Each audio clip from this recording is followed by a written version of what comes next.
welcome to our Heritage Day today. This is a very encouraging turnout. My name is Graham Parks. I'm Ranger in charge of Grampians National Park. I have two colleagues here today, Craig Reid, who has been the organiser of today's event, and Dave Tyson, who's giving Craig a hand as well. This is our fourth Heritage Day that we've held in Grampians, and each of them has been extremely successful and very rewarding for not only the park, but I think for the local communities. We're very excited about this concept because the Grampians has such an incredible heritage, and we believe that the communities around the Grampians would like to share in that heritage with the people who manage it.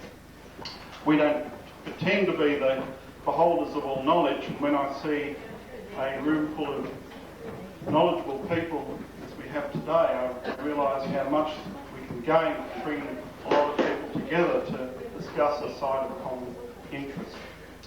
Our three previous Heritage Days, we had one at the Mirrinatwa Homestead site, we've had one at Troopers Creek, one at Brim Springs, and we also had a mini day at Burnt Hut Creek as well, which wasn't around the Heritage Day time, but it was sort of on the same theme. Each of those days has produced terrific results for the park. We've ended up with an enormous amount of written information, photographs, but also we've developed a basis for interpreting the sites. Just recently we've installed a magnificent interpretive sign at the Mirrinatwa Homestead site with the help of the Hallsgap and Grampians and Hallsgap Historical Society.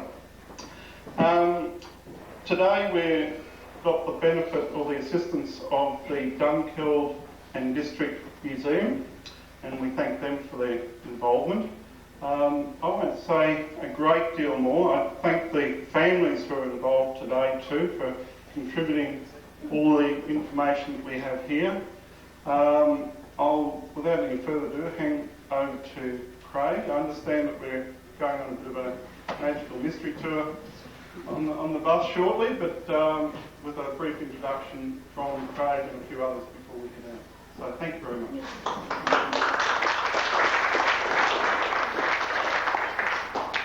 Okay, thank you.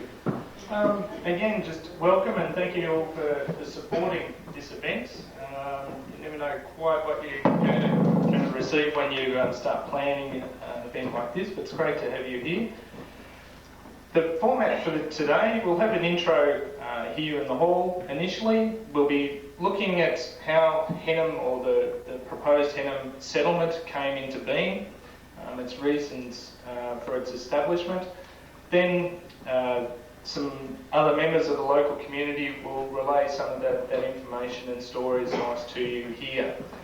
From there, we will board the bus, those who wish to take a seat on the bus, and then we're still going to need some locals and that sort of thing, perhaps to take their own vehicles up to the site. It's about a 250 metre walk in off the edge of the road to the site itself. I picked the best line. Initially we were on a fire track, and then we just pick our way through the scrub there. For those with unable to stand, we hope only to be out there sort of 20 minutes, half an hour at the site. We've got a number of seats out there already for those who wish to avail themselves of those.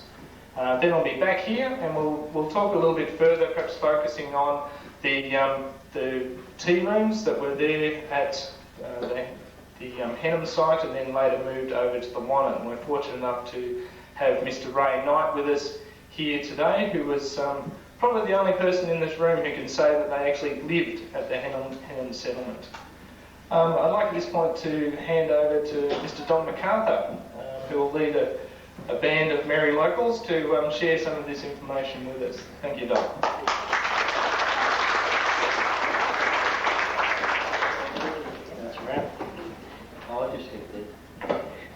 Hear me? Thank you.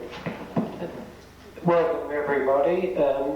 Craig mentioned having a history day down here one time, and I said I think a good one would be Henham. You'll get a few people along. And it certainly proves a point. We've got a few people. And I struck Craig up the mountain last week, up at the site, and he said, "Oh, don't drive your vehicle in, so we don't want to knock the bush around." And I think I said to him, "When this is all over, Craig, you'll have a 2-lane highway in here." And I think they might bear that out. The format here is going to be that we are going to probably present mainly what was written in papers and on the Dodger. We'll try and keep it as true to it as we can. We have cut pieces out to make it not to bore you too long. It is a worry, after the way I saw I was reported in the paper talking to the Dunkeld Museum, to take anything out of the paper again. Because certainly what was in that Hamilton Spectator I did not say at the museum. But still we rewrite history out of papers, and I presume we'll always do so. I've arranged several speakers to read, because you won't get bored with the monotonous sound of one voice. So at this juncture, I think I'll ask Peter Dark to come up and just read out what we have got written here for a start, and hand it over to the others afterwards. Thank you. So Peter, if you're in the crowd there, please.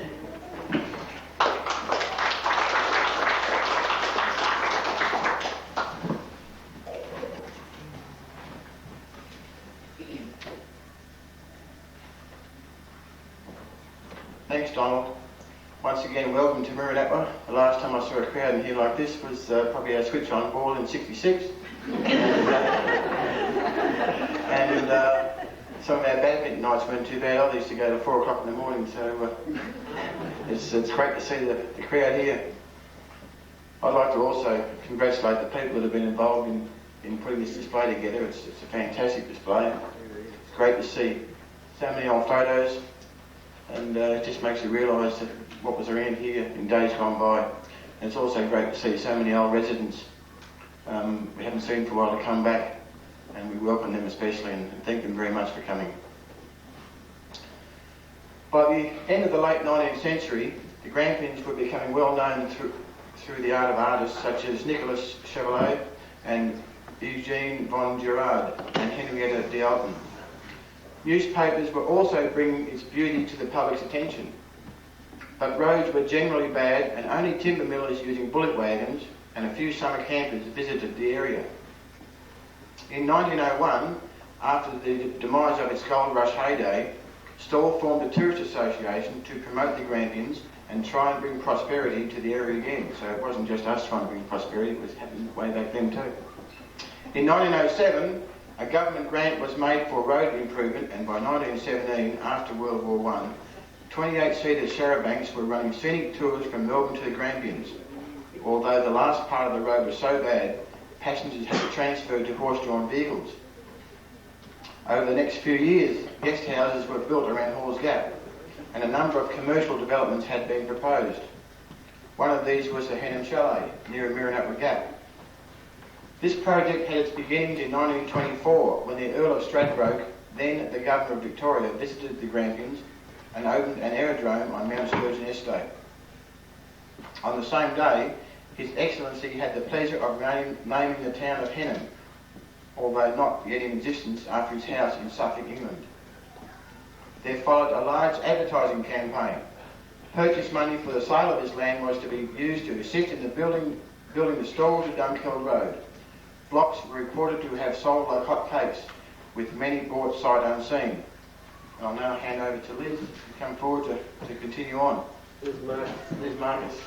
You can't.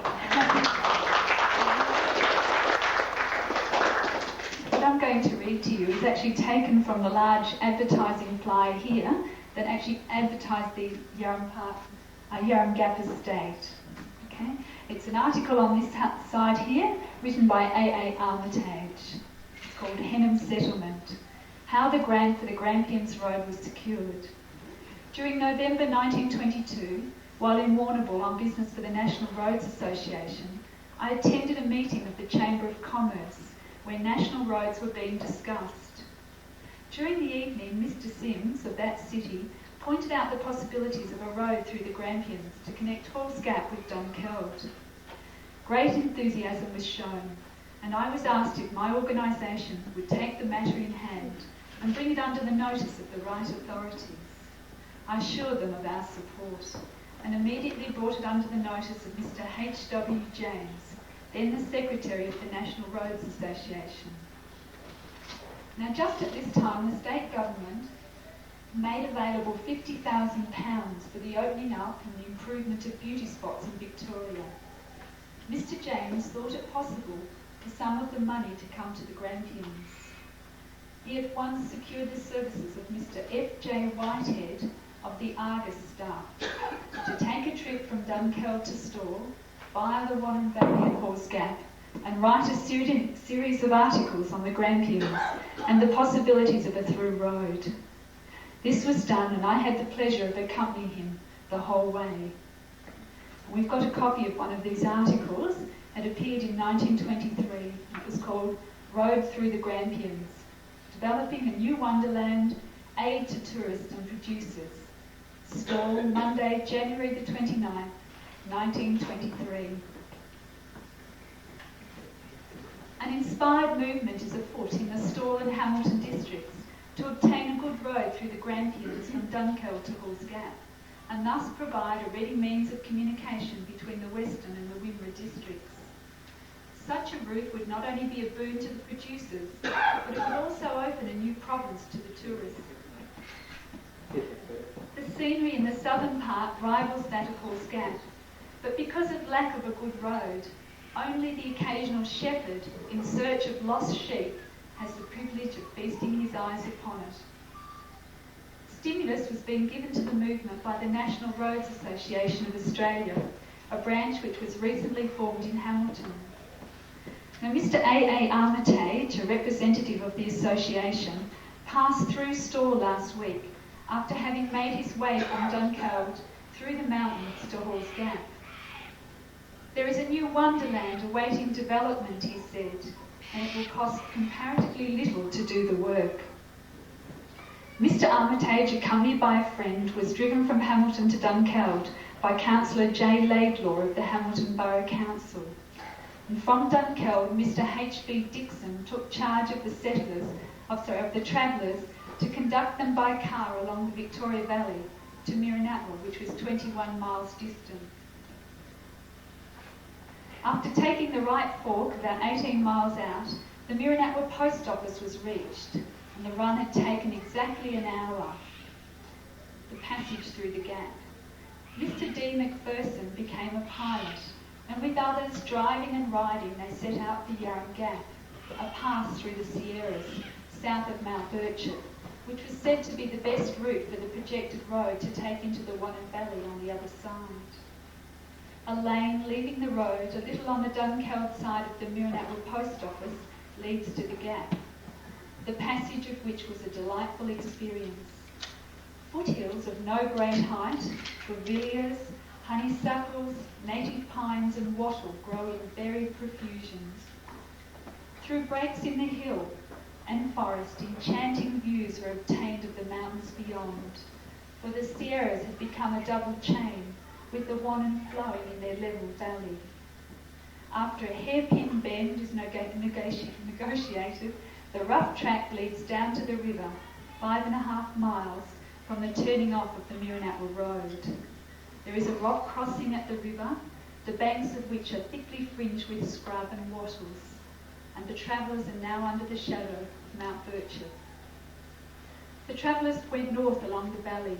The track here was hard and level, and the visitors galloped along as far as MacArthur's Gap. They crossed it and they returned in the twilight back to Mirrinatwa. At 6 o'clock the next morning, with the dew on the grass and the air wonderfully fresh and exhilarating, the overlanders rode off under the experienced care of Messrs. W. and J. MacArthur, whose father was one of the earliest settlers in the valley. These skillful bushmen led the way across the scrub in a shortcut to MacArthur's Gap, much to the disgust of the bush kangaroos, which, startled from their breakfast, fled along the ranges, in some cases pursued by the blue greyhound dog and the rough-bred kelpie that accompanied the riders. MacArthur's Gap proved much steeper and rougher than the Yarram Gap, and the horses had to be led through most of it. Passing down into the valley, The party took up their trail of the previous afternoon and were now fairly on their way to Hall's Gap. After a mile, Jibby's Creek, with MacArthur's shepherd hut on its banks, was reached. It had taken 2.5 hours to travel just 7 miles. The mountain scenery continued magnificent. While on the river banks the delicate long-leaved wattles were in bloom and the gum trees were laden with thick blossoms. The road, with some axe work, would be passable in a motor car, but scarcely a vehicle passes down from one year's end to another. The number of people who have passed through Hall's Gap at any time must be surprisingly small. At the Seven Dials Ranges on the left, they came to a site of an abandoned sawmill, and from here a better defined but rutty track leading to the Burra huts. At the huts, which had taken 6.25 hours to reach over the 17 miles, the travellers were welcomed by Mr. J. Patton, Mayor of Stawell, and Councillor George Mitchell, who took them to Hall's Gap by car. Then the 18 miles to Stawell along a fair road was done in 55 minutes.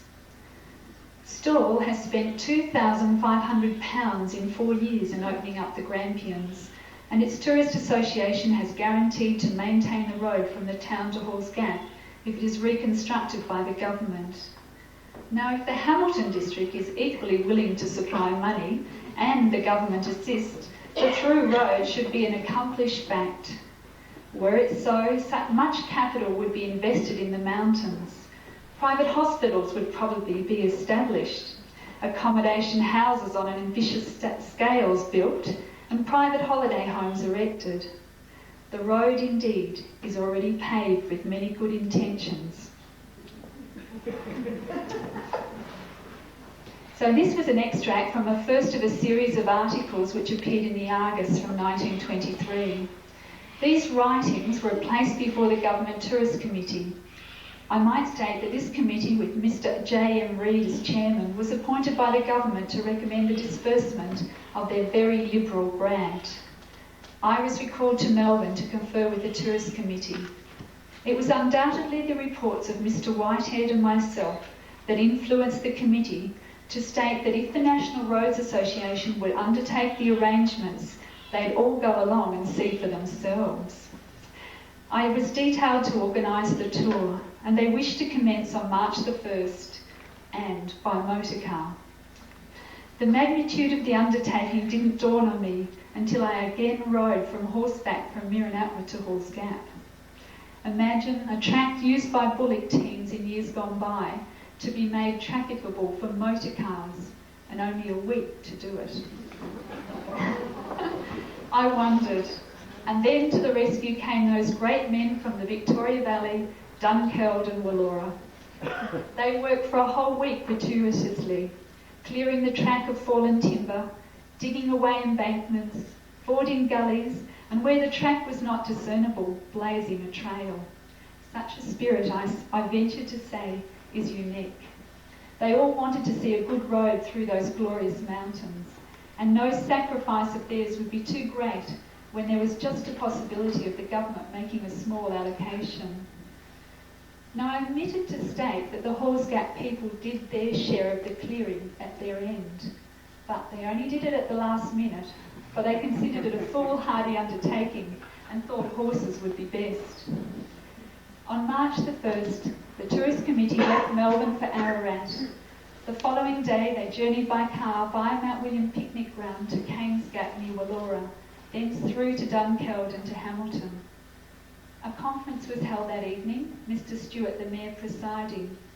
All members expressed the greatest surprise at the magnificent scenery, but the best was to come in the morrow. I still had charge of the tour, so we left Hamilton at 8 o'clock on March the 3rd, a nice little party of 7 cars, all mates, and made the trip through the Grampians' wonderland. We made good time all the way. The whole party was seized with the possibilities of a through road. Now, attempts have been made to describe the wonderful scenery, but they have failed, so I'm not going to try. It is quite enough, and it speaks well for all those men I've already referred to state that we piloted those 7 cars through 20-odd miles where cars had never been before, without a single mishap. Some state the track couldn't have been so bad for so fine an achievement. By taking the Government Tourist Committee through successfully by car, it impressed upon them the possibilities of opening up this grandeur by roads. They were astounded at the scenery, and all so close at hand. So delighted were they that they promised to give every consideration to the Grampians when making their allocation. After weeks of delay, the announcement was made that they had allocated £16,000 out of the £50,000 made available to the Grampians for the through road. But this allotment was conditional on the public subscribing £5,000. So much has been done, and we want to complete the job and make it worthy of Western Victoria. For you to now purchase a block of land in this grand estate and thus secure the government grant of £16,000, also the establishment of the greatest scenic road in the Commonwealth, signed by A.A. Armitage, the late representative of the National Roads Association. Now, on the flyer as well, there's some other interesting little quotes that we thought we'd share with you. This, what appears now is actually on the back, and it's actually covered with canvas, so you can no longer see it. And we had to do some detective work of actually just deciphering this through lights. So it had a big sign, points to remember. Pay cash and get the benefit of an aeroplane ride. The National Highway runs alongside the estate. You're assisting to build the road. Consequently, you're enhancing the value of your own property. Values must double very rapidly. Avoid disappointment by buying at once. Prices are low and terms are easy. You are contributing to a big forward movement in roads and opening up beauty spots. See Victoria first. A large number of blocks have already been applied for. Many local governing bodies, boroughs and shire councils have endorsed this method of raising the Southern District's quota towards the Grampians Road. And it's signed, this campaign is under the direction of Alfred A. Armitage, the Don, Grey Street, Hamilton, phone 82. And then it's got, view the wonderland of the Grampians by aeroplane. Assist building a national road to connect Stawell to Dunkeld through these beautiful mountains. How? Purchase a block of land in this gigantic subdivision in the ever-growing popular tourist resort. The estate is situated at the beautiful little village of Mirrinatwa, right in the heart of this valley in the Grampians. Interrupt there, there's a photograph of Percy Dark taking his freak flight.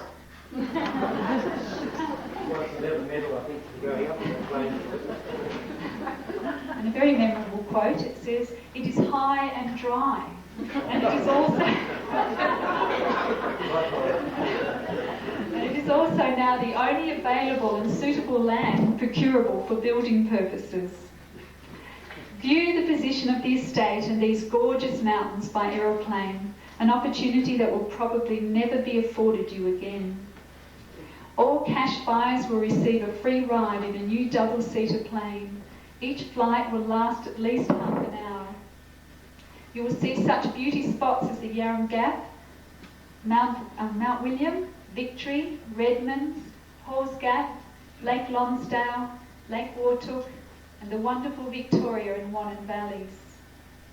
Purchase a block of land. Roads are now being built through these wonderful mountains by the government to link up Hamilton, Ararat, Warrnambool, Dunkeld, Terang, Mortlake, Penshurst, and Casterton districts with Hawes Gap, Stawell, Wartook and Horsham.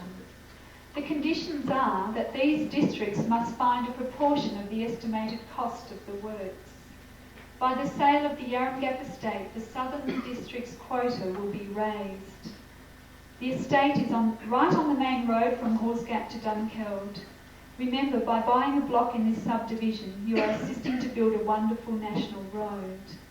Now on the front of the flyer, it's got on the top, the big letters on the top. Yes, attractive ranges, rare and magnificent. Grampians are picturesque, exquisite scenery to allure tourists everywhere. Each block in this subdivision is 1/4 of an acre or more, and roads are 1 chain wide. It was surveyed by Mutts, Braid and Mutts licensed surveyor. It's got a line of its own. Of 412 Collins Street, Melbourne. Look, land in Halls Gap is selling for £85 for building allotments. Prices have increased 100% more within the last 3 years than any suburban or seaside land. See the situation of this estate. It is right in the centre of the Grampians. Compare prices with any other. You are not speculating, you are investing. Now is the time to buy. A movement has been commenced to proclaim the whole of the Grampians a national park. Water conservation. A scheme of great magnitude is contemplated on the eastern side of the Sierra Range to supply the whole of the Western District with water. Be on the spot. View the vastness of it all by aeroplane. Flights commence at Dunkeld on the 15th of April and continue to the 30th of April in 1924. See Victoria first. Cheap railway excursion tickets will be issued from any town in Victoria to Dunkeld during the flight period on application to AA Armitage, Hamilton. Excellent accommodation.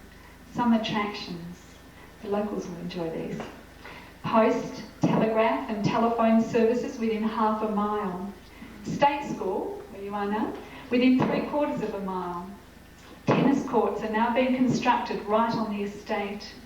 Golf links, the prettiest in Victoria, adjoin the estate. Fishing, 20 minutes walk. You were guessing that that's probably down the other side at the Wannon River.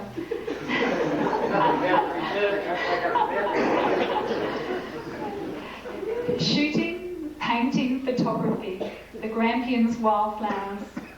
Now, do you value your health? The leading medical profession are recommending the Grampians as a health resort. Spend your weekends and holidays there. 1 day is equal to a week at the seaside.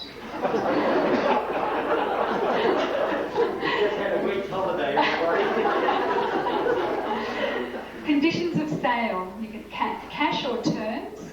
If on terms, it was £5 deposit and 20 shillings per month and no interest. Nice to have that today.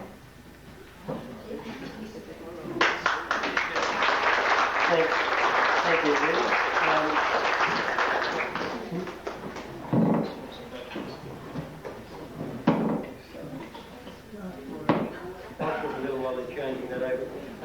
It might be interesting to you too that there were certain names mentioned when Liz was reading, and you see those people's names suddenly appear on a few streets here, which then we break from there in the streets and we come Ararat, Hamilton, Waterford, Dunkeld, and goes on, right down to Terang, as far as Terang, so every town was named to sort of draw them into this context of this town.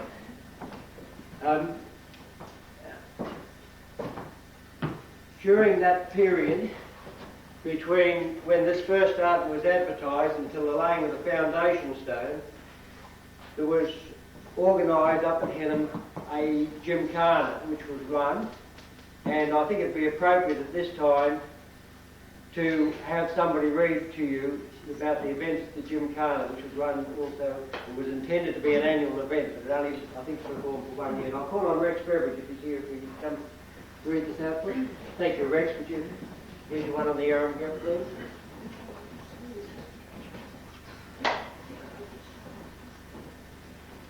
Good. It's great to see so many here. I just counted roughly 130. There's probably a few outside, so that's probably roughly many are here. It's great to see. And thanks to Craig and Graham organising this. Can you hear? Is that working okay?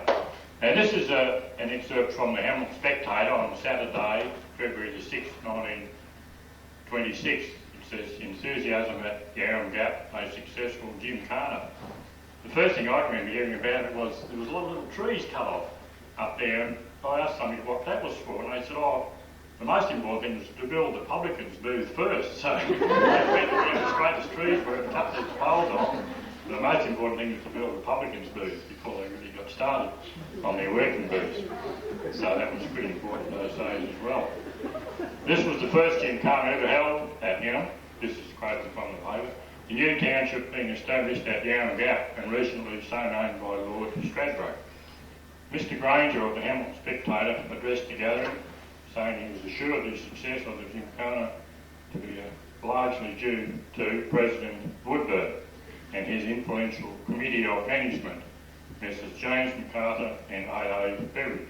During his lengthy speech, Mr Granger gave a glowing account of the future for Yarram Gap. The greatest credit was due to Mrs Armitage for the practical support those gentlemen had given when they paid out £1,000 as a guarantee of good faith of the £5,000 quota to be paid by Horsham, Stawell, Ararat, Hamilton and Warrnambool towards the £20,000 to be expended by the Country Roads Board, as it's called then, to commence and complete the new road. Mr Reid, on behalf of the Tourist Bureau, had increased the £20,000 to £21,000. The Speaker said the contractors were to commence work shortly. Mr O'Neill of Hamilton said Mr Granger of the Hamilton Spectator deserved credit for promoting Yarram Gap and concluding referred with pleasure to the growing popularity of his side, a resort that was being credibly managed by Mr and Mrs Knight. Well, that'd be Ray Knight's parents, is that right, Ray? That's correct. Yeah, very good. The program of sports was a long and interesting one, including motor events, horse events and a number of novelty events. The principal and most interesting event of the day, however, was the Henham Cup for heavy draft horses, ridden without winkers, spurs or a saddle. Now, the description of the race here, maybe it's getting a bit too long, so if you want to read that later, it might be the best way, but it's beautifully written.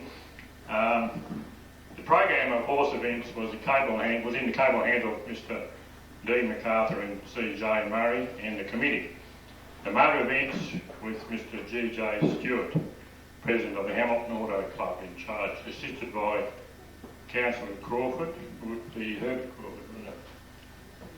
Councillor Crawford, Mrs Nimbus and W.E. Crawford, Mr J.H. Short, G. Dark and S. Napier. Could be Sam Napier, wouldn't it? All agreed that the Henham's first Gymkhana was an unqualified success and looked forward to Foundation Day in 1927. Now, there's the results of all the events that were held. Driving a car blindfolded. C.G. Dark first, F. Lead in second. I don't know how far they went. The mending race, this was on horses. O. Beveridge first, J. Brand second. Best boy rider, H. Beveridge first, J. Brand second. He's more than a boy now. Best girl rider was Betty Fry and first and Jean MacArthur second. Musical chairs on horses.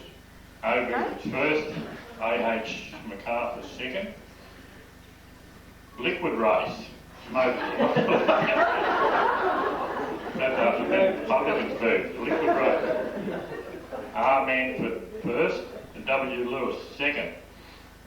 Pony or horse over hurdles, C. Bailey from Laura first, A.A. MacArthur second. Musical chairs, motors, C.G. Dark and Miss W. Dark first, Mr. and Mrs. A. MacArthur second. Handicap flat race, A. Williams first, B. Stock second. Motor crawl, L. Simpson first, J. Marsh second. Distance judging, motors, E.W. Dark. Henham Cup, this was on the draft horses. O. Beveridge on Kate was first. J. Crawford, Jazz Crawford, on a horse called the Ferret, second. Pony over hurdles, A. MacArthur first, C. Bailey second. Cigarette race on horses. C. Bailey first, and W. Crawford second. Old Buffers race. A. Beveridge first, and E. Riddle second. Boys race, it just says Stewart first. Somebody Stewart. Girls race, Jean MacArthur first and Mary Stewart second.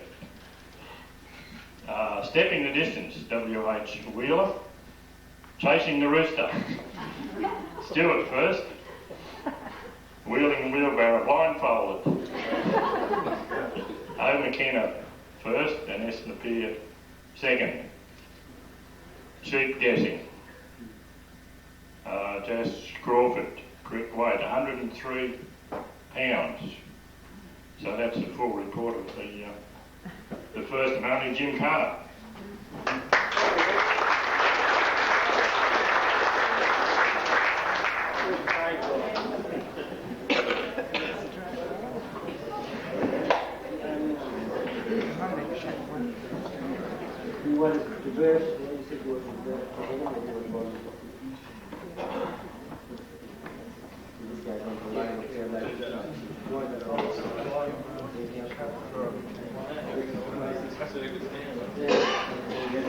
Okay, it's all been pretty orderly up to this point. Now we're going to have to try and move you all. Now we have the camps coach out there, which I think seats about 49 people. So if that is your preferred mode of transport, make your way out to it. There are going to be requirements for a number of personal vehicles to go up. Try and maximise people in those vehicles, please. We don't want sort of too many cars up on the side of the road and all that.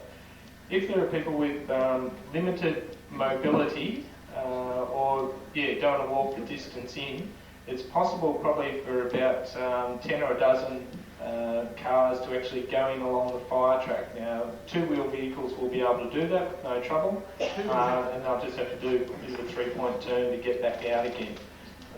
So if that is the case for some people, perhaps you can make your way in your own vehicle or someone drive you in, as the case may be. Well, as I say, we'll spend probably about half an hour or so up there on site, having a look at where the foundations were, where the street layout was, and read a little bit about the laying of the foundation stone and that sort of thing that happened on that day. April the 14th, 1931. Any other questions at this stage? Yep, the tea rooms we'll try and deal with when we actually come back. We'll have another short chat at that stage, put Ray under a bit of pressure, and then we'll sort of break at that point and finish with our afternoon tea or answering questions of those who were there or have some knowledge of the area. Any questions at this point? By way of housekeeping, there is toilet facilities at the end of the hall or outside there. Okay, well, if as orderly as we can, we'll try and do that. Perhaps we'll let the bus lead up to site so that you know where we're all heading, and then the on-track vehicles in.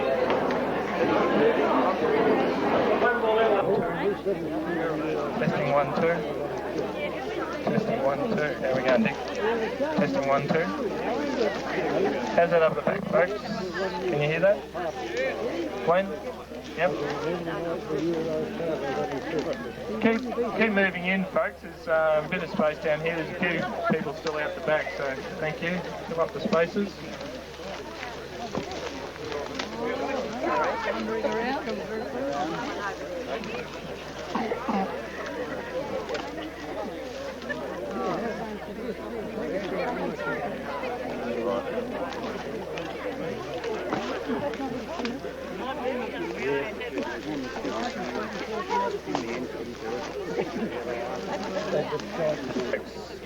Yes, very good. Okay, I think we've all pretty well made out.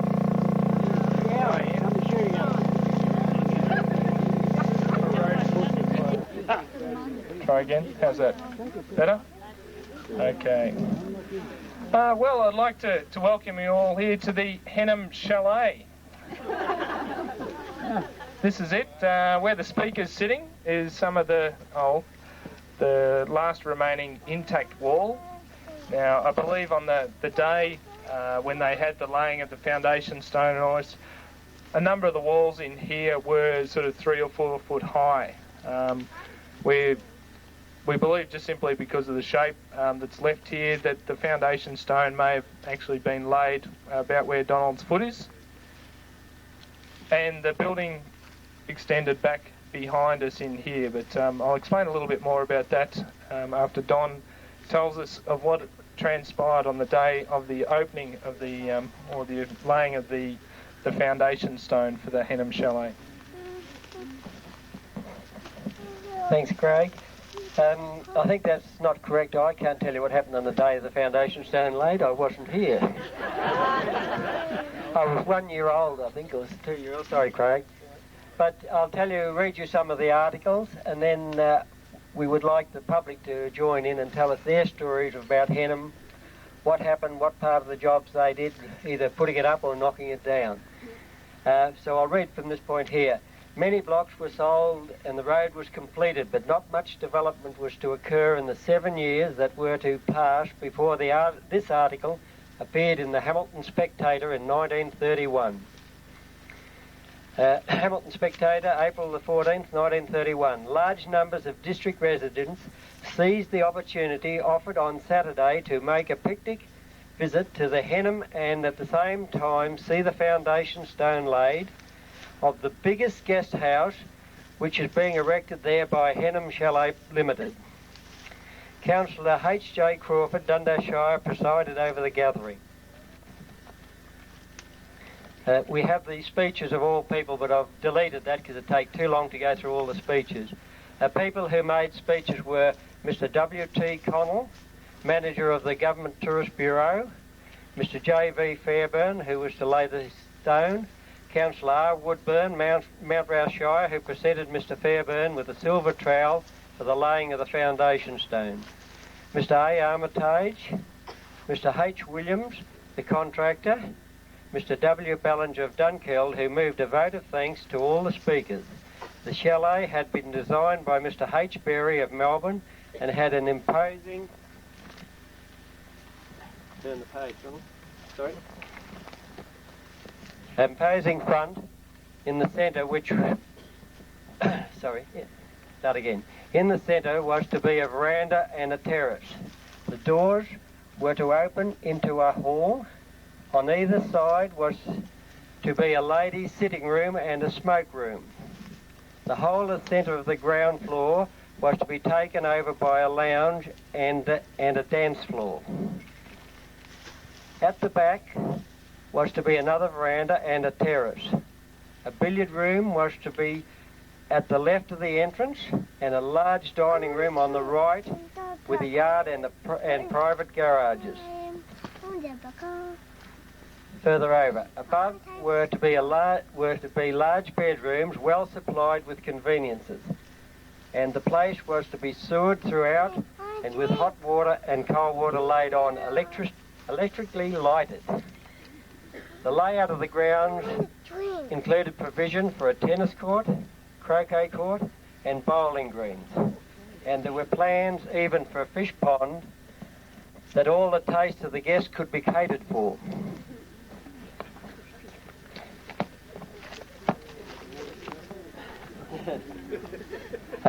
That gives you roughly what the plans were.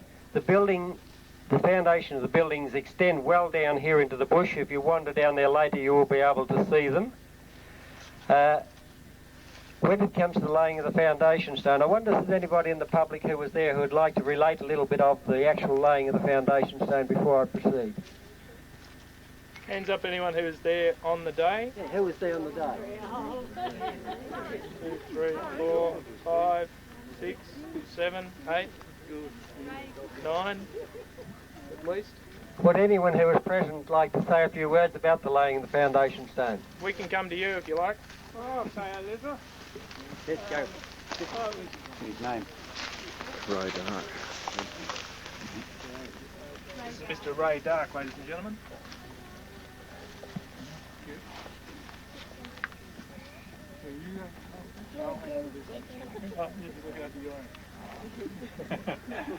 No, well, I was pretty young those days, but these heaps of stone that were here, well, they made good seats to sit on while all the speeches were being made. But Mr. Fairburn, when he started to the job that he had to do, he said, well, when a hen lays an egg, she always does a lot of cackling afterwards. Like his voice was a bit of a drawl. And I don't think I'll do any of that, but I've got a few things I want to tell you all the same. That's just my part, my... Thank you, Ray. Anyone else who was there on the day? Like to... Where's Ray Knight? He must be there. Someone's putting us in there. Put in Okay, Mr. Horace Beveridge, ladies and gentlemen.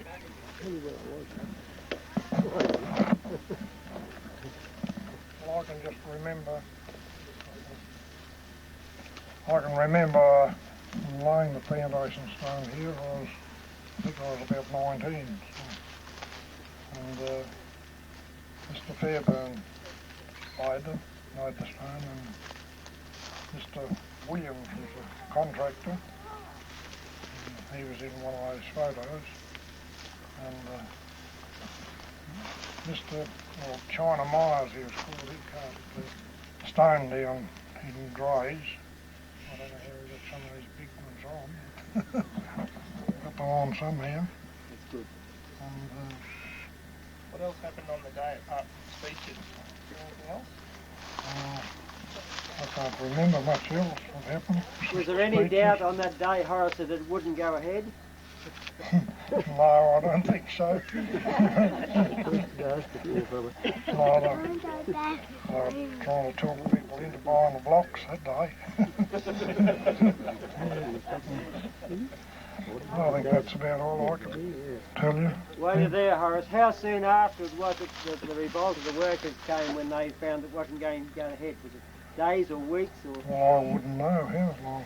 I think it was only a few weeks. Because the foundation stone disappeared. And everybody thought it was down the well. I think it was found under the heap of sand. I was there that day. My father was 12. Yeah, and I think that's all. Somebody else was here. Got to say your microphone, please. Thank you.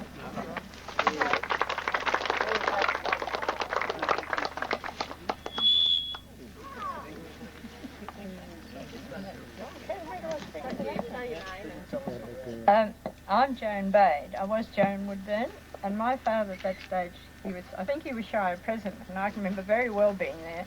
We were much more interested in jumping over the stones and things and taking any notice of what was going on. But I do remember that Mr. Fairburn had the most beautiful car with all brown leather, outside and inside. Thank you very much.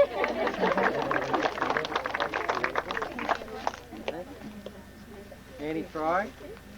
Anyone else there on the day who'd like to have a word? Yep. Anne Fry. Sorry, Mrs. Anne Fry, is that right? Well, I was Annie Fry, a very small child, preschool age. I can remember there was a very large crowd and some very important people, and now I hear the names read out. I realise that they were district councillors and many other important people there to this function.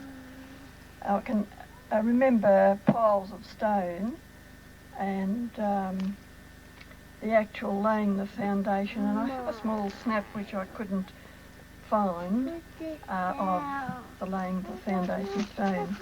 And I believe there was a gymkhana held, and my older sister Betty won the lady riding competition. I think that's about as far as my memory goes. Thank you. Ray Knight, are you there? Worse luck, yeah. Do you remember the workers that were on this? Somebody said they were Italians, were they? It was a... Well, Mr. Ray Knight, ladies and gentlemen. It was rather a... yeah, this is Ray Knight. And one thing never forgot. The Tenerife, there was rather, what do I say, a cosmopolitan crew. Was 5 to my knowledge. and one female. I don't know whether she was where she fitted into the party, but there was one female.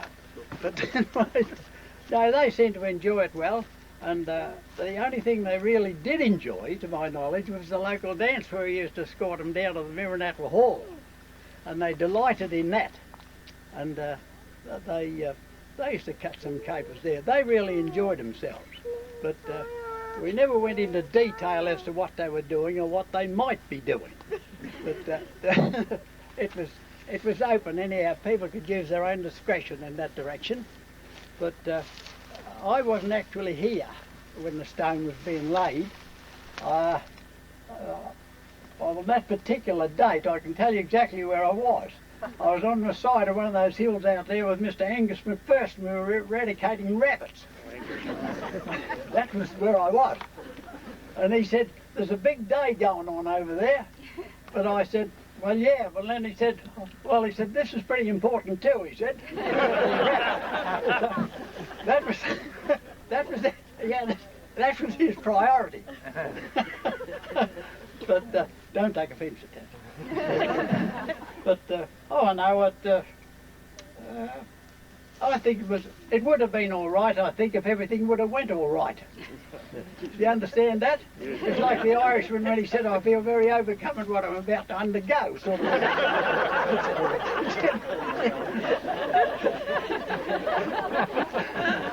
Yeah, but like one of those great unfinished symphonies, you know, just continued on. But, a bit of a memory came back when I stepped onto that clearing there. I said the father and I and the elder brother, we cleared that track through. It travelled down Reed Street, I think it was. There wasn't much traffic on it. It was Reed Street, but it made a detour into, I forget the name of this last street we entered into here. But the contract was it had to be a chain wide, all scrub and that had to be cut, and trees had to be grubbed out. And it had to be level so that the vehicles could pass over it. And for the distance of approximately 1 mile, they paid us the huge sum of £80. So the three of us were on it for 3 months. So if you work that out, just as well we weren't belonged to any union, thank God, we never got finished. Didn't go down to Dunkeld. But at any rate, that was what it was. Anyhow, we've come through there with that. But I don't remember any vehicle ever passing along it. I rode the bike halfway along it one day, but no one seemed to traverse it whatsoever. Because the bush fauna, they enjoyed it. It's a wet day, all the wallabies had to come out in a bit open country, you know, to get out of the scrub. That's what they do today too. They talk about the open country. But anyhow, I don't want to keep you boring with that, as I said, but while we were got out that time, of course, we had the tea rooms at Henham. And if I start on that, I'll never finish again. That goes on forever. But I must tell you quickly one little episode that took place there. There used to be a church, and some of them raved dark might be able to correct this. I think the church was once a month, from memory. And was this evening, and we were going down to this church. And the younger brother, he was about 5 or 6 ken at the time, and there was only a small sandy track that led down that lane towards Mirrinatwa. But we were all heading down there with all our good clothes on and one thing and another, and little Ken's coming on behind. But about every 15 or 20 feet, over she'd go, see, flat to the bird.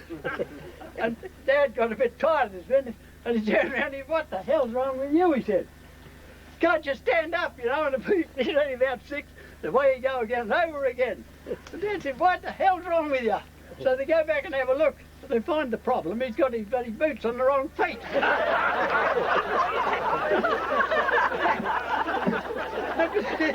He couldn't.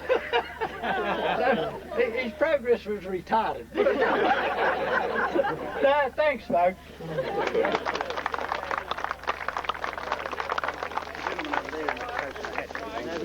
Another one there? And the coach behind Laurie.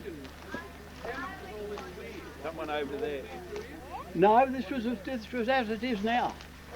Oh yes, it's as it is now. Yeah, the only cleared patch was that road we put through there. Yeah, this side itself, where they were proposing to build the chalet, must have been a bit more cleared than it is. Yes. The work site? Yes. Yeah, so this area through here would have been quite cleared and ice. Don, yeah, under these tea tree here was where the sand pile was? Sand pile was over there. The well is up a little bit further. Yeah, we'll go out past the well on the way back out. Where the pumping unit was. I couldn't imagine it would have provided water for 2,500 people when the well was there. Now you're in trouble. I think it would be, because I was here. Yes. Lord Crawford. I was here at the opening. I don't remember much about the opening, but I remember about the closing. And there was a sail, I think. The engine that pumped the water out of the well was sold. My father bought the engine. We used it to drive the shearing machine until about in the 50s sometime. We replaced it with a diesel, and we've still got the engine that drove an electric light generator, 32-volt generator at home, and the engine's still there. And it was full of sand in the sump when my father bought it. Thank you.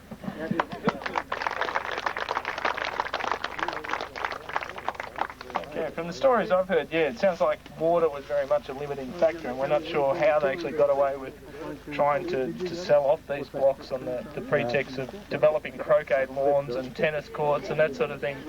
There's not a lot of water about. I think, Don, we could probably safely assume you bought your water pump pretty well as new, I'd say.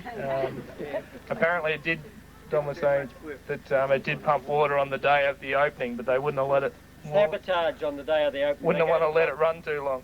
They go to pump water on the day of the opening and somebody sabotaged the engine and it wouldn't start. Excuse me there, I'd like to make a little comment about a store brochure. I've lost it now, but I can't remember all the words on it, but it was a 100% salesman approach, I'd say, but I remember the bit of it, and it started off like this. It says, visit the beautiful country at Henham and the surrounding districts, and then underneath that they got going they said, this is an awe-inspiring spectacle of stupendous splendour.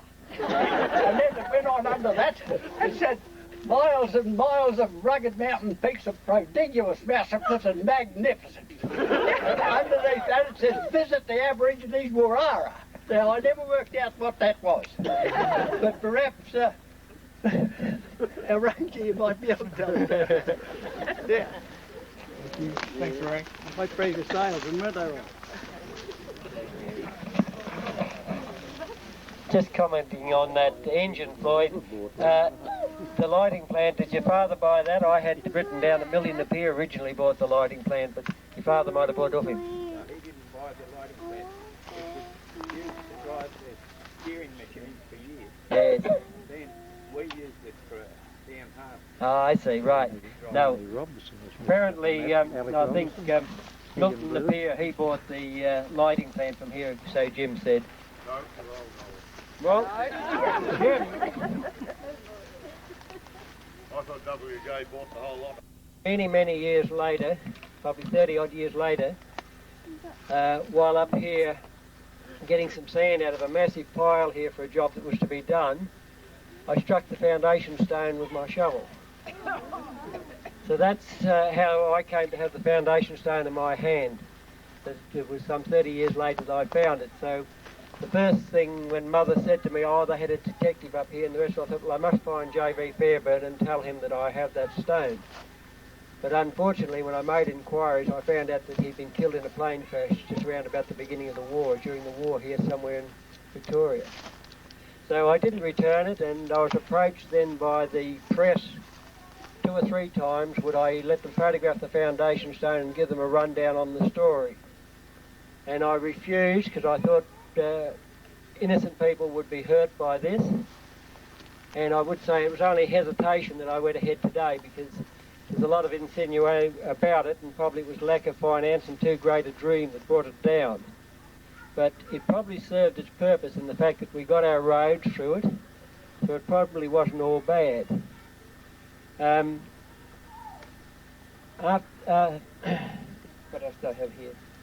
I have here just the original part of the plan here, and it was originally in the name of Armitage and Son, part of allotment 67 and 68, formerly owned by Angus and Donald McPherson, declared by the Mr. Muntz, the architect, in 1925, approved by the Shire. It had been approved by the Shire in 1924, and the Surveyor General on the 1st of the 10th, 1925. From there, I'll go onto titles that were issued for this. Some people paid cash on the days when they bought their block, and they sent away and got their titles.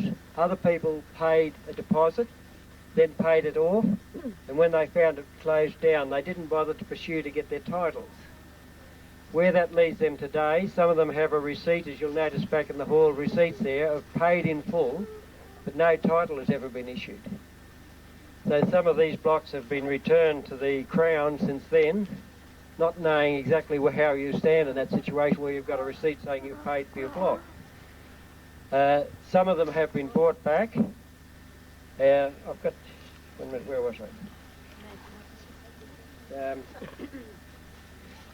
The rest of the blocks that weren't paid for, that stayed in the name of Armitage. And in 1953, I think it was, they were purchased by Ronald Muir Morris, who retained these blocks, I think, till about 1984 when he sold them back to the Crown. He had them advertised in Adelaide for sale, I think, in the early 80s. My sister-in-law saw the ad there. What he was trying to do, I think, was establish a value so that he'd come to some agreement with the government and what the whole lot was worth that he retained. Then it was finally acquired in 1984 by the Crown's Lands Department.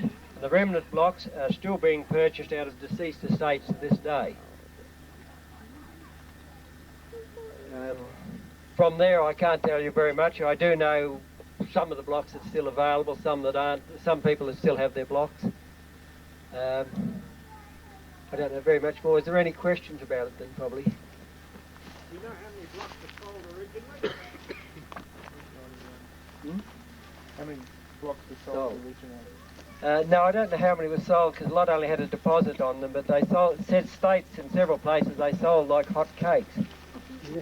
But you can only eat so many hot cakes too, I suppose.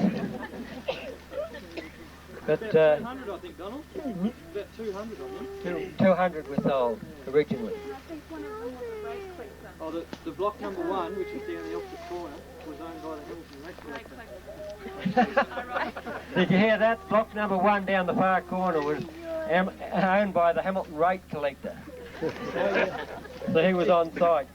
These blocks were deemed valueless by the Shire after this closed down, and therefore they couldn't be taken over by adverse possession because nobody was in default. So that's why the titles still remain up to today.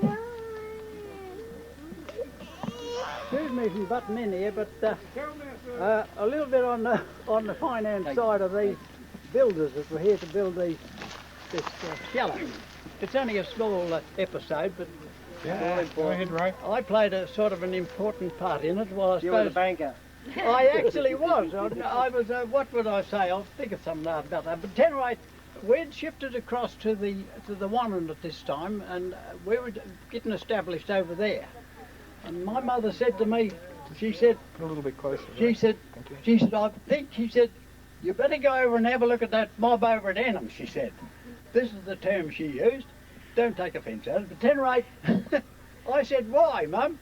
Because she used to have a small grocer's shop at the back of the tea rooms, and she used to supply me with different commodities round about, mostly golden syrup and bread with flour. But at any rate, I said, what do you want me to do? Well, she said, I want to go over there, she said, and find out who's in charge of it, and tell him to come and pay his bills. I said, oh, why, what? She said, you'll know what to do. So over I come. I took the bike a bit of the way and rode the rest. And when I come over here, there was nothing at all, see? I thought they'd gone. So I go back and I said to my mother, "You're a bit late, Mum, they're gone." She said, "What?" I said, "They're gone." I said, "Why are you so worried?" She said, "Do you know them coots owed me 11 and sixpence?" She said.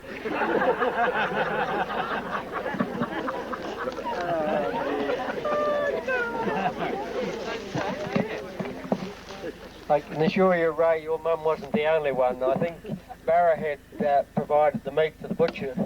The butchered me down here, and somehow they never got paid for that. I'll have to console with Ray. What we should say is the governor skipped it. Where do you want to go from here? Any questions then? You know how long the builders were on site? Ray would know that better than I would probably, because he knew when they'd left anyhow. Oh, no, it was quite a few months. I'd say 3 or 4 months to the best of my knowledge. In fact, perhaps Ray might be able to get closer to that, because that time we'd sort of moved over. But I'd say 3 or 4 months at the most. Block sizes? Most blocks a quarter acre or just a little bit larger. And as said earlier, 591 blocks were surveyed or up for sale.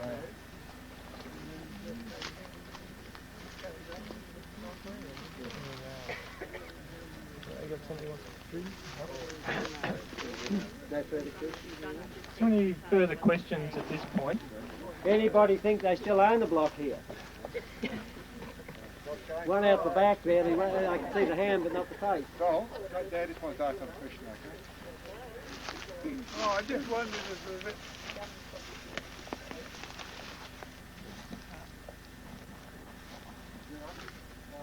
Yeah, all right, okay. I just wondered if there's any value in any of the titles now. Yes. Anybody know that? Yes. The value of the title today, I think they've been bought back somewhere around $150 to $300 each. Sorry, I'm going back in history. $300 each probably been paid for. The Crown's taken them back. There's no building permit or anything available. The Shire's deemed them uninhabitable to save themselves the problem of finding water.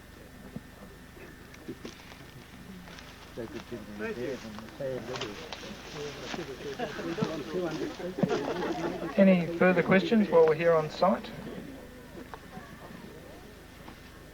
Perhaps I'd suggest from here, if you wish to take a bit of a stroll just down here for the next 30 odd metres, and then again across 30 or 40 metres. As you move around, you'll actually see there's sort of depressions or trenches in the ground which are filled with stone, and they were parts of the foundations and walls and that sort of thing that were to make up the chalet itself. As we suggested, underneath that thicket of tea tree just behind you folk is where the sand pile was that was being used in the construction. And along the yellow ribbon track, if you want to head back out that way, it's probably a much easier walking than coming in the track a lot of the bus people took. If we head out along there, you'll see on your left-hand side the well, or what we believe to be the well, where they tried to get water, or at least give the impression that they had water on site here.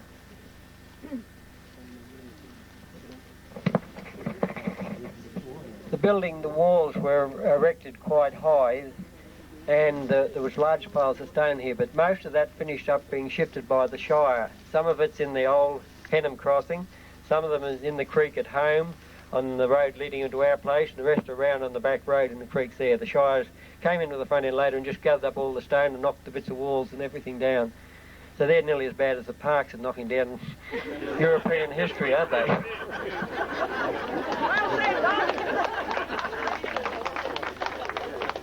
Graham, that's why I brought you. The last time I'll get the mic for the day. Okay, I think if people want to have a bit of a stroll around here and then make your way back to the vehicles and head back to the hall, we'll try and gather again when we get back to the hall, and we might have a bit more of a chat about the night's tea rooms and that sort of thing. And I'll again ask Ray Knight to have a bit of a chat to us and share a few more yarns if people are happy with that. Okay, so feel free to have a bit of an explore. We won't stay here too much longer. Then we'll pack up and head back to the hall. I'll see you back there.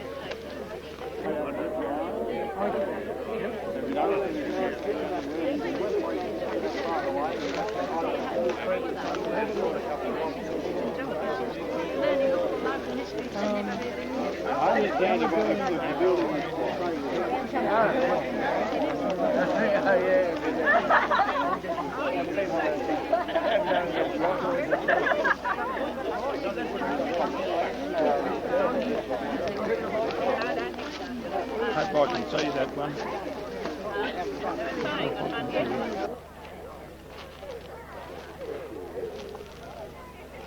Oh, I'm in my own shade. So the bungalow was just out from the bungalow was a quite a clear track anyway. Yeah, okay. Sort of might have been to say that made sense. These are the original footings of the Henham chalet along here and across to where the group of people are standing. It was quite a large, or going to be quite a large building.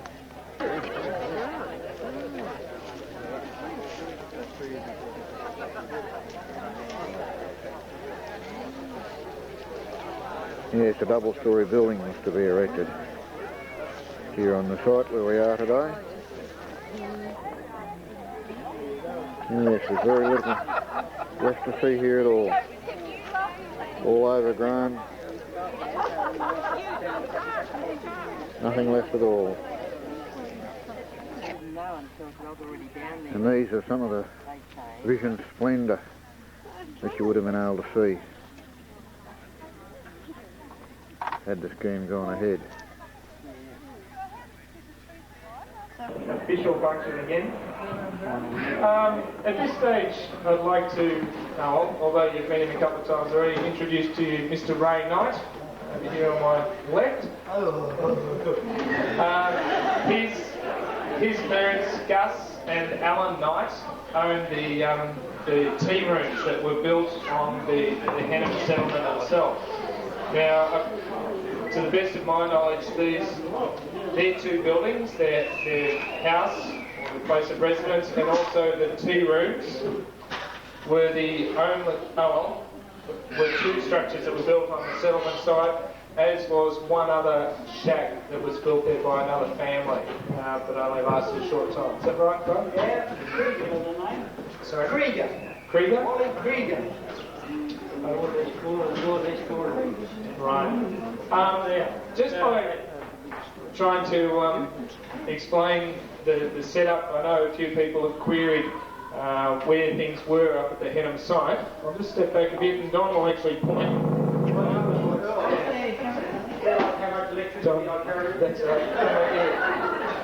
Don will actually point out where we were today, where the Henham settlement was. The chalet. The chalet was approximately there. Okay, so And we're those blocks there and those blocks across the street. pretty well down the southeast, towards the southeast corner. Hall's Gap Road cuts straight up through there, cutting off some of those blocks. The road you're on today where you're parked your buses is just inside the blocks. The blocks both sides of the road. Okay, whereas the tea rooms themselves, the Knights tea rooms, were up on blocks either 1 and 2 or 3 and 4. 3 and 4 we believe. Okay, so that road is what they describe as National Road. It's actually this Mirrinatwa School Road, which is running past the front of the hall. And it continued up the hill and past the tea rooms.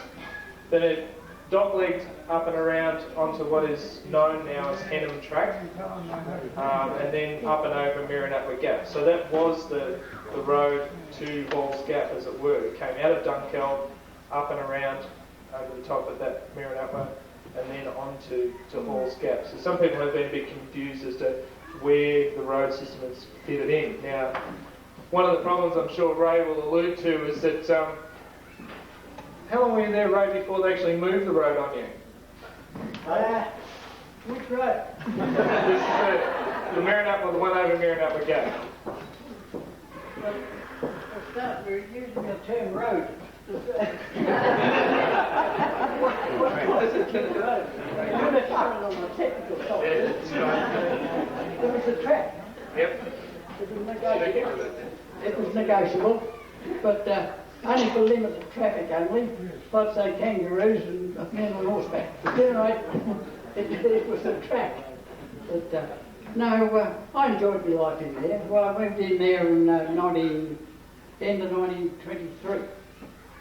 Went in there, and it was a sort of a. After I studied the history in the school, where I went to school, I learned the history of Burke and Wills, and it sounded very similar there, what we went on up there.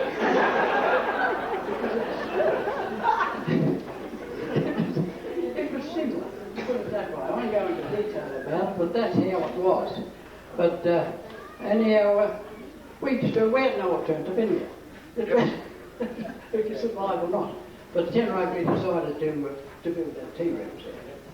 Tell us, while we're talking about it, tell us a little bit about your school days and how that worked out.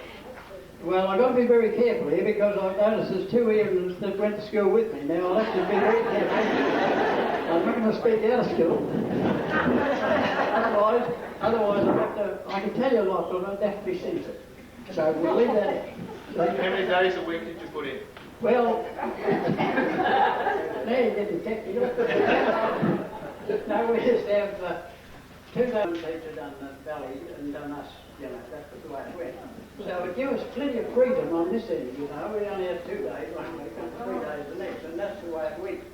But they never had, the good part about it was there wasn't any roster wrote out for those days when you weren't going to school. So you had to be, sort of free away from work. Otherwise, all right, but getting back to that building at Henham, which was, I don't know, when I look back on it, I don't know how to explain it really, because it was something that was built with the minimum of cash. Pretty few of these in Canberra would have learned how we do that. But I always remember my part on the start of the job, that's my first job, because the elder brother was Charlie, he was doing a bit more of the heavy work, and I was doing the smaller work. But for days and days, I used to have a head of an old axe there, and I had about 100 yards of number 10 fencing wire.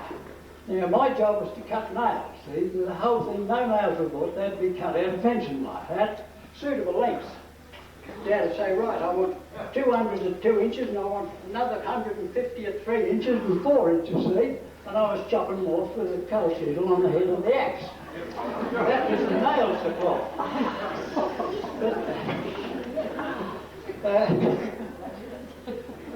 Dad he was pretty good in that line. He never counted them, He never locked me down to that. Never actually counted them. So I got away with that part of it. It was a bit of an obstacle, I didn't really do it. But anyway, when we were doing that, his next problem was that they had to fill in the sides and the walls and one thing another. So he decided on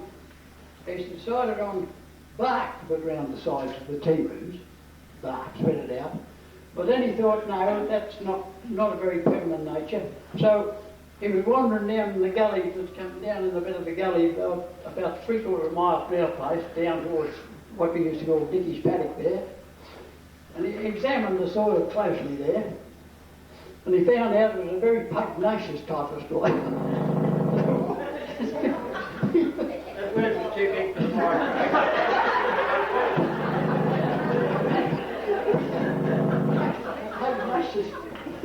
But anyway, he came back and he hit on another idea then. He said, right, he said, we've got to,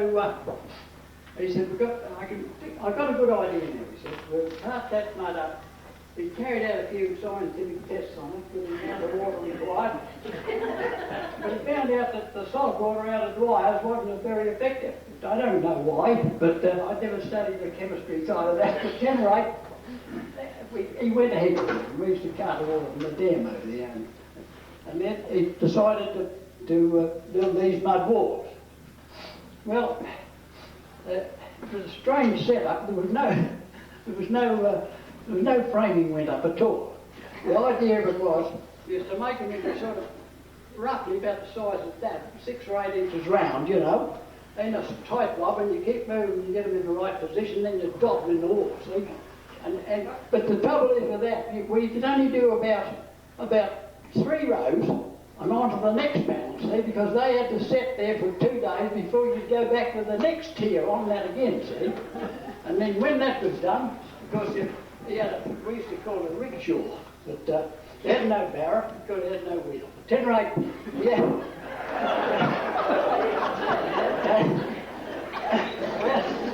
They had this old panel of space. So we decided to take the 2 front wheels off that, and he cleverly engineered a device that it actually left the shafts intact onto the 2 front wheels. And on those 2 front wheels, he built a sort of a tray on there, and the bottom was encased with wire netting. I don't know whether that was to let the dirt drop out or what it was. At any rate, that was wire netting. But across the front of the shafts, he had a bar across there, and there was room for, well, the power was supplied in there. 2 of you could fit in there, see it going. But at any rate, we load up bags and you go down to this pug business, and we fill the bags, about half full, and you put about 6 bags of mud on, or this was earth it was then, and then we had to come up that hill. And the hill was like this, with about 100 yards sections. We'd finally get the load of dirt up to the house, you know, and then the same procedure you go then next day, making more of these mud pies. And you stick them on, that's until that went round, we got it built up. And the remaining part of it, he decided on this, you might have noticed there, that's diamond pattern. Well, there was another, I thought I was in Central Africa there. We wanted special stuff to do that with, this fine manuka that was a big patch up there down in the swamp. And we used to barge into that, and it cut out this manuka about as thick as your finger was, and we'd take bundles and bundles of that out, and then he'd trim all that, and that's what he made all those diamond patterns out of. Yeah. But that's where I had called on to make a different brand of nails, because they were too thick, they used to split it, right? You come down number 12 was 4, I think. But generally, that was how that was done, you know. But then the next thing was to put furniture in it. Well, I suppose without doubt, we'd set off walking at 8 o'clock in the morning, and I reckon at one stage there, I looked through the scrub, I reckon I could see the pub at Dunkeld.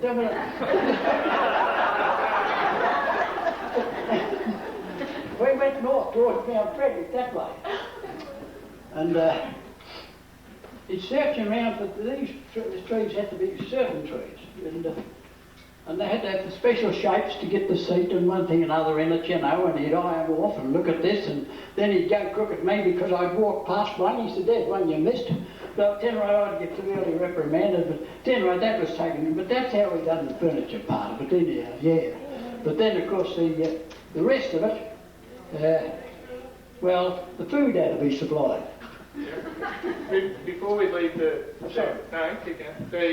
house, initially you had dirt floors.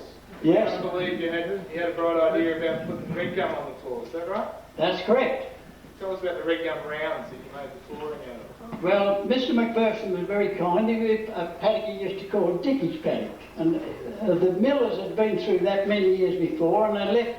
Left it bare like where you'd get a cut off, say 3 or 4 feet.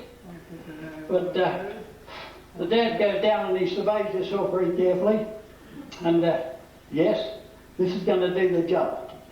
So we're armed with the mechanical side of it. There's a 7'6" cross-cut saw, and it was like an aged person. The teeth were limited. See?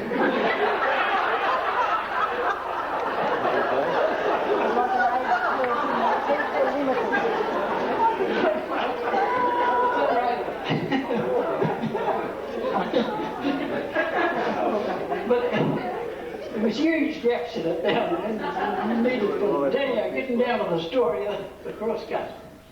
And I'd never seen a crosscut 7'6" before, usually about 5. But this was, where he got it, I don't know, might have been out of the ark or somewhere, but then he had it. But then he'd come down and he'd mark off the log, see, 6 or 8 inches, whatever it was. And he'd start it off, and the elder brother on one side and I on the other, and then he'd give us a full lecture on how to operate a cross-cut saw. Now, you've got 3 easy lessons and said no money, that was nothing to do with it.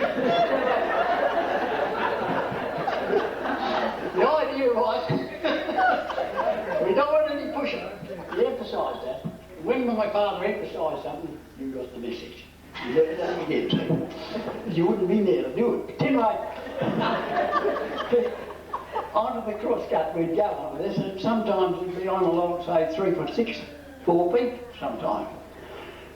Well, we found out, we actually put a sort of a time onto it, and on a 3'6" red gun with this outfit called the saw, with a limited number of teeth, and some of them not effective, but at any rate, it used to take us just on 3 hours to make one cut. Well, Dad used to disappear, then he'd go setting rabbit traps or something like that. He'd come back about an hour after and he'd say, well, how you going, boys? Not bad. Oh gosh, you've dropped down, you're not quite halfway. Keep at it. And then he had Wondering where Dad learned that trick? Yeah, he had a bag then, he said, this will make it a bit easier for you, he said. He undid this bag, he pulled out brown paper thing wrapped up, and it's the sheep's kidney with the sword still on it, you know, there's the sheep kidney, that. And he said, right, I pull the saw out. No, he said, keep it going and I'll hold it on each side. So he lubricated the saw on each side of the sword, so here she was going through. But we didn't notice the difference.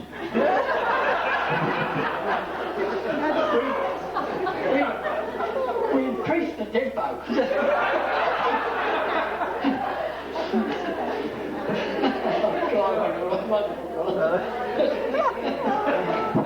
One thing about the Dad, he always used to come back to see how we were going with us. He never did, but he made sure he was there when she was about to fall off, you know. That was about 2 hours or 3 hours after she'd drop off, you know, and they have a good look at it. But it never finished there. You had to manhandle it then up onto this rickshaw, as we used to call it. And then, of course, the same procedure up there again. 2 in the shafts and 1 at the back, pushing at the back, see? And that's how we got him up there. And he, although they were round, he scientifically got the most out of the block. Some of them were hectic and loctic and all sorts of shapes, so it didn't lose any surface value, you know. But anyhow, that's how that was run. But we had big problems with him too, because he never put them close enough together, because Mum went out in the kitchen one day, and in behind a big canisters there she used to keep us all the bread and stuff in, the flour and all that. There's a visitor. There was 6-foot Browns laying in amongst it, see? He'd found his way in there. So that was an ordeal. So Mum said, there's only one thing to do, I'm not stopping here. So we get to, and we pulled all the blocks out again. It took us away. And I'll not tell you a lie. We pulled out those blocks all that day, and we went through the passage next day, and the last block we turned over is his niece. The last block, after we worked for 2 days on this. Yeah. And there it is. But, I won't say what happened. You know, I love it. Let me speak. So that was it. Well, then on the food side, Mum wasn't a bad cook, I suppose. But, well, at that stage, we'd eat anything, so it didn't make any difference what she was cooking. She had a happy knack of making doughboys. And, of course, there was 5 of us there waiting until we mother hungry dogs out, you know. And she had this great big boiler. And she put these big doughboys in. And that was all right. But what amazed me was the amount of meat was at a limited lot in this great boiler of water, about that 2 gallons. And if you watch closely, you might see a piece of meat surface every now and again, like the end of a chop, and that was all. You were lucky to spot it before this. And it was only a privileged few. And you were in the luck of the draw then when it was laid aloud. You missed. But the luck of the draw, you get that. And then otherwise you get more doughballs and more juice that went on that one. And then what you did neat with that, you made sure that you knew when hungry, they'd put another one about that bit bigger and you poured golden syrup on that. And you never walked away feeling hungry. Never. But, oh no, it was a great life. I enjoyed it. And I could go on talking for hours, but I think I've talked enough. Any of the few things I'm not going to tell you. Thank you, Craig. No, that's all right. Just stay here, right? Basically, what happened with the of the change in direction of track and all this, business went a bit quiet. You haven't told us much about the people who came up. Apparently the tea rooms were quite popular on a sort of a Sunday afternoon after church and that sort of thing. A lot of people would head up to the tea rooms during on the Sunday afternoon, or so it was a bit of a social centre for the Victoria Valley or Mirrinatwa people. But then you had to actually move the whole shop, the whole business up and over the top and set up again on the Wannon. We've got photos of that here too. Over here on the green, on the side of the board there's photos of when it was at the Henham, and then the whole lot was pulled apart, dismantled and taken up and over the top to be set up again on the Wannon River on the road on the other side. But you've interrupted right onto this. I mentioned in the past, I remember in my book it was a Herculean effort. When they carted everything over there, they had a 1,000-gallon tank remains, you know. And Dad said, how the hell are we going to get this over? So first, he was about 14 or 15 at that stage, I think, and Jen was about 10 or 11. And they said, we'll fix it, Dad, for a small fee. Yes? The small fee was a shilling. And what are you going to do? He said, we'll get the tank across. And they started off, they come over from the river, and they both got in the tank, and up they went the old track. Up they went up the old track, right over the top, down the old side and other side. It took them exactly 6 hours. But they got the 1,000-gallon tank over the top. I rolled, that's the way it went. That's how it got. Yeah. I thought it was a Herculean. Thank you very much,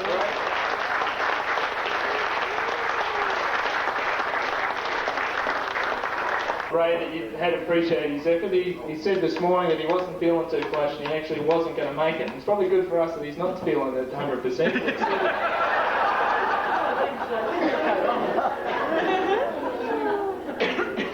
Okay, that's pretty well it as far as I'm aware, but I just want to give everyone an opportunity. Is there any other Henham stories that anyone would like to relate or things that haven't come out yet? Take offence at what I'm going to say. This is back to the ham sheller. Okay. I think I told you how my mother was very alarmed about this 11 and sixpence that they left owing. But there was another bit of the story to that my father, it amused him, and it took a lot to amuse my father. He was a pretty rugged sort of a man. But then there was a knock at the back door. This was about 3 weeks before it all collapsed, I suppose. And when Dad looked out, there was a foreign-looking gentleman of some oriental appearance. I don't say what he was or who he was. But he spoke to Dad for a while, and then Dad said, where'd you come from? Well, he said, I'm up there with them on the jelly, he said. But he said, I think that's no good, he said. He said,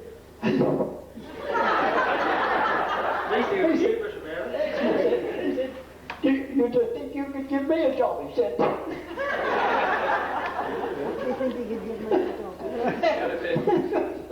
That's what happened. So that's what he thought on the at that stage. You could see there was a problem there. This was about a fortnight before it just faded out altogether, see? Yeah. So I thought, it fancy asking my father for a job though. And the two of us had just worked, the three of us had worked, 3 months and covering a mile for $160. And he's asking for a job.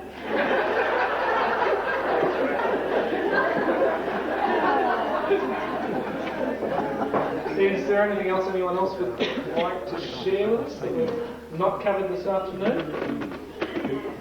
Well, I'm thinking one point I overlooked and was pointed out up there. One block at Henham was raffled, and that's the one the rate collector won.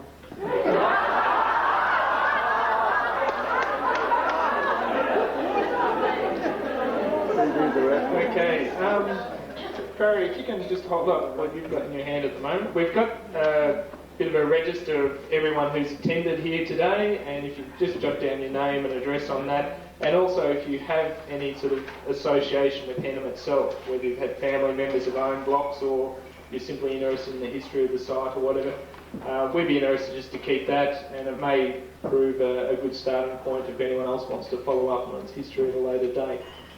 So please don't leave without signing that. When we break, we might put it on this lectern and put it up near the door so that everyone signs it on the way out if you haven't already.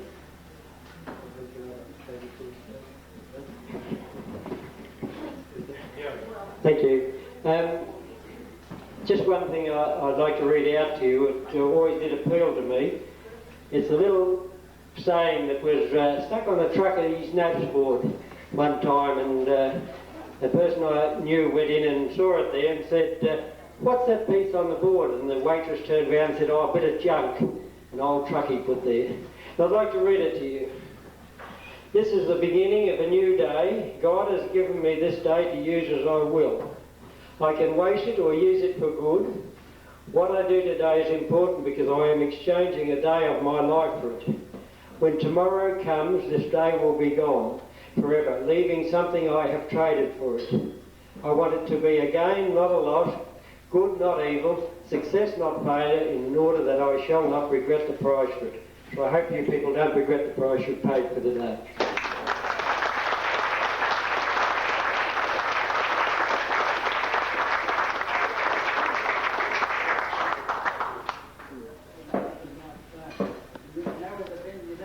Okay, just been given a prompt here. Cecil MacArthur. Where's, sorry? Cecil? Yeah? Birthday today, is that right?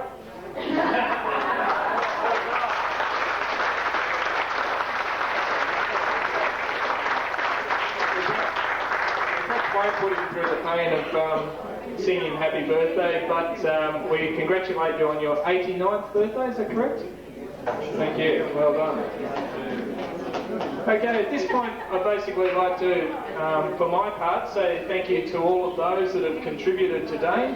I've actually had a great time pulling this together. The time that I've been able to spend with the likes of Ray Knight, meeting him and spending a bit of time, the same again with Don MacArthur and the beverages and those sort of people that have contributed today.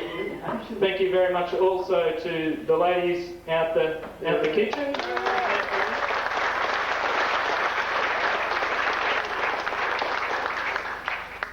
Again, thank you. The success of today has really been due to the input of many or all of you here today, and we appreciate that. Graham, I think you're going to finish off with a few words. Just very quickly, Craig. Yes, I'd like to endorse those comments and thank you for your participation today. It's been a fantastic day, an incredible roll-up. We were very delighted with the amazing turnout today. We plan to have another one of these next year, another Heritage Day, and we would certainly appreciate any input that you have in terms of a likely topic or a site.